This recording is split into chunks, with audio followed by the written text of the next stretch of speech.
So, good morning everybody. Welcome to the joint ICRP Committee 1 and Melody session. I'm very happy that already so many people are here that early in the morning. And it's my pleasure to introduce to you now Committee 1, ICRP Committee 1, the mandate of Committee 1. Very briefly, you might have already seen that this is the structure of ICRP, and until mid of this year, ICRP had 5 committees, including Committee 5 on the protection of the environment. And for the new term, ICRP, the main commission, has decided to integrate now the protection of the environment into the whole radiation protection system of ICRP. And this means, as a consequence, that the work that has to be done on the protection of the environment will be done now within the remaining 4 committees. And this had also some consequences for the work to be done within Committee 1. So you already saw that. I'm going to talk on Committee 1 today, this morning. Well, what are the general topics of Committee 1? Well, the focus of Committee 1 is, of course, the risk of induction of cancer and heritable diseases, as we call them also stochastic effects, and the basic mechanisms behind radiation action on these effects. We also deal with risks, severity, and mechanisms of induction of tissue organ damage and developmental defects, tissue effects, actually. And we are looking at those effects on various organization levels, starting with subcellular systems, with cells, tissues, animals, humans, and this is already one example which is new to Committee 1 on populations, because we are now also dealing with the protection of the environment. Of course, we are dealing with many other issues. Just to name a few: high background radiation areas, we look at CT in children, the exposures and effects. Radiation sensitivity and individual susceptibility, another issue which is of growing interest, not only to Committee 1, by the way. Sequence and omics technologies, the impact of epigenetics on radiological protection. So it's quite a huge scope we are dealing with within Committee 1, and consequently we need quite a lot of expertise. And if you look at the expertise of the members of Committee 1 in this term, you will find that we indeed have expertise on biology, genetics, human and veterinary medicine, mathematics, statistics, physics, dosimetry, epidemiology, and again, this is new in this term, in radioecology. We are also working, or we have a close look to what other organizations in the field are doing. And for example, just to give you an example, we have close contacts to ANSCARE, just because about half of our members are also members of the delegations to ANSCARE of their home countries. We are also looking at other research programs, international research programs, for example in Europe. So a number of our members are involved, for example, in Melody and in other actions, also in other areas of the world. This is the current membership. As you heard, I have the honor to chair this committee, and Ande Wojcik from Sweden, he is the vice chair of Committee 1, and Jacqueline Garnier-Laplace is the secretary from France. I just saw that I had a typo in the name, sorry for that. And if you look at the membership, those with the red asterisks are new in the committee. And this means that for this term, we had almost a turnover of almost 30%. In part, we also have members who have knowledge in effects on non-human biota, which is important, as I already mentioned. This is within the new remit of Committee 1. And we already had a first meeting on Monday to learn about this new topic. and also to get acquainted to each other, because 30% is quite a high turnover, I would say. But it's also positive because we get new ideas into the committee, and I'm pretty sure that ICRP as a whole benefits from the policy to have a turnover rate on the average of about 25% per term. Well, the last meeting, the last plenary meeting of Committee 1 was about 1 year ago. It was in Chennai in India, and it was the very first time that Committee 1 went to India, to this area in the world.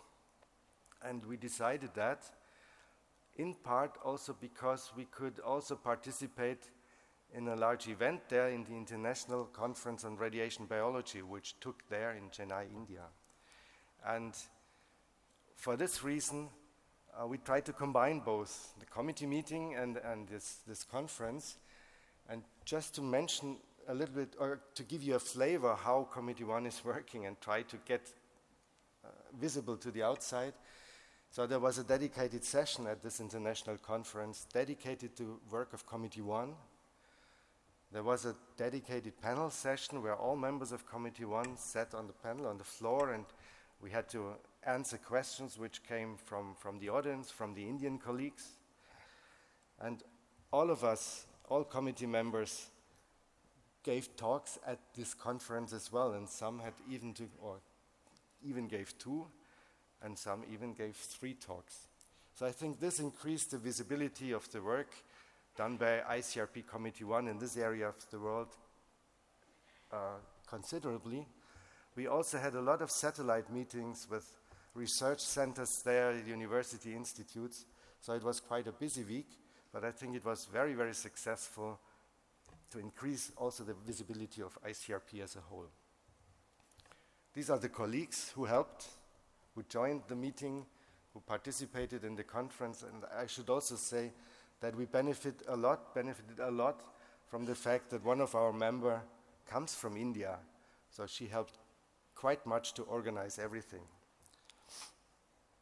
Now let me come to the task groups. You might know that each committee has active task groups where certain topics of particular interest for ICRP are addressed. And currently, Committee 1 runs 3 active task groups. We have Task Group 64, Cancer Risk from Alpha Emitters, which is chaired by Margot Tirmarsh, and you will have a talk. We will have a talk during this morning session from her to give you more details on the work of this task group.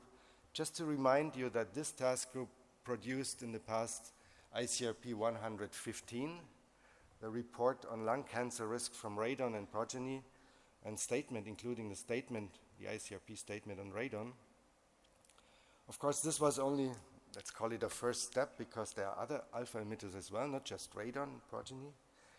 So currently the task group is working on potential risks from other alpha emitters with focus on plutonium, but also some others, uranium and so on. And you will hear more about this by Margot. And this task group, for example, benefits from a large project in Europe, where Melody was also involved, the solo project, where they looked at effects among the Mayak workers in Russia and combined this with the knowledge and effects observed among the UK workers in Westlake. Now, they had their last meeting in Spain earlier this year in summer, and I'm pretty sure Marco will give you all the details on that. We have another committee, Task Group 102, on detriment calculation methodology. Just to remind you, and I'm sure most of you know that radiation detriment is a central concept in the ICRP framework, which is used to quantify the overall harm to health from stochastic effects of low-level radiation exposure of different parts of the body. And this task group is chaired by Nobuhiko Ban. You might have noticed that he is not on the list of members of Committee 1 because he just moved and he was elected as a member of Committee 4, but he still chairs this task group. And this is also an example which demonstrates that the committees, the different committees of ICRP are working close together. So none of the task groups is working in isolation, and we have corresponding members or even active members also from other committees in those task groups. Now, the terms of reference, the task of this group is to establish a robust and transparent methodology for calculating radiation detriment. And for this, the first step is to review and to reproduce the detriment calculation in publication 103. And then based on this, we hope to get proposals of possible modification and improvement of the methodology, and this will be discussed within the task group. And we will see once the task group finished what comes out of this. And I consider this as one example how we are going to prepare now for the next set of recommendations. You heard from Claire Cousins yesterday in the morning. This is, for this term and probably even the next term, one of the major tasks of ICRP to prepare for the next recommendations. The old one, or the currently valid ones, are is ICRP 103 from 2007. So, and this task group is an example how we start preparing this effort. The last task group meeting was in Japan in October 2016, and they already met during the Paris meeting again, and they will meet again tomorrow as far as I know. Then we have task group 91 on radiation risk inference at low dose and low dose rate exposure for radiological protection purposes, use of the dose and dose rate effectiveness factor. Some may call this DDREF or DDREF. This is a task group I have the honor to chair, and the motivation for this task group was that there are different views on this factor, which has been introduced by ICRP, I think in ICRP 60, and the value of 2 was proposed at that time to extrapolate the risks which we obtain basically from the atomic bomb survivors in Hiroshima and Nagasaki, which is a high dose rate exposure, to low dose rates and low doses, which are very often important in the radiological protection situations. And as I mentioned, different organizations come to different conclusions. BEAR 7 in the US, for example, suggested a value of 1.5 10 years ago. The German SSK suggests just recently a value of 1. ANSCARE does not use this factor anymore. They used it until 2006. And a very recent report in the US from CNS comes up with a point estimate. These are just point estimates of 1.3, including an uncertainty they give. So there is some movement going on there, and this prompted ICRP to establish this task group and have a look at it, and to review the current scientific evidence. And what this task group is currently doing is to review the cellular data on low dose rate and low dose effects, looks at animal data and performs pooling of animal studies, looks at epidemiological data and human data, has performed a meta-analysis of most recent follow-up studies in epidemiology, and reviews the use of biologically based mechanistic models. And this work is underway, and we will also meet within this task group tomorrow and discuss how to proceed further. Last meeting was in Vienna, in Austria this year, and it was just the week before the ANSCARE session. And so we took benefit from this location and invited the ANSCARE Secretariat. And they came and we informed them about all the details, all the plans we are doing, and all the results we already got. If you are more interested in this, please look at the publications which already came out from this task group, and we will have more details also from Mark Little during this morning's session in his talk. Well, we have also established working parties just recently during the Chennai meeting last year. One is on individual radiosensitivity, and this was prompted by a strong interest of Committee 3. So we are going to look now in much more detail into the basic scientific evidence on individual radiosensitivity and also susceptibility.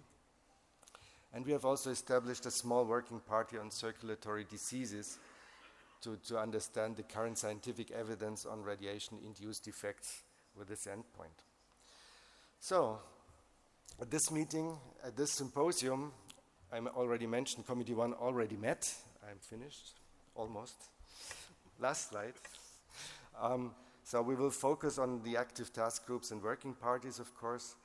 We have close collaboration with other committees. In fact, we will have joint meetings with Committee 2, Committee 3, and Committee 4. We will be informed about the work program of other institutions and other international research programs. And we have also participation of representatives of some of our specific liaison organizations. And with this, I hope I gave you a very brief, very rough overview on Committee 1.